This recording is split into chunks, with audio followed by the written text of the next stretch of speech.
кездесуде счетты кім төлеу керек? Мен бір зат түсіндім да. Счетты сол сәтте кім шақырды кездесуге, сол төлеу керек. Бірақ менің өмірімде әрқашан олай емес. Мені кейбір адамдар өздері кездесуге шақырады, ақыл кеңестен сұрайды. Бірақ та счетты мен жабамын. Бұл жерде ана счетты жабатын там 15 мың, 20 мың теңгеде тұрған ештеңе жоқ. Ол үлкен ақша емес. Бірақ та бұл жерде уважение и адамға деген құрмет ол басқаша көреді. Мысалға сен бір адамға құрмет көрсетіп, оған бір белгілі бір сыйлық сыйласаң, ол адам ол сыйлықты алып, ол бай болып кетпейді ғой. Ол адамның өмірі өзгеріп кетпейді ғой. Ол жай ғана көңіл, ол жай ғана уважение да.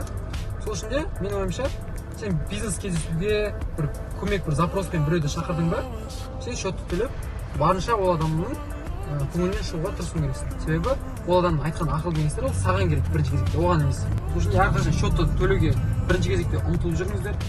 Себебі счетты төлесеңіздер, сіздер кедей болып қалмайсыздар. Керісінше сіздердің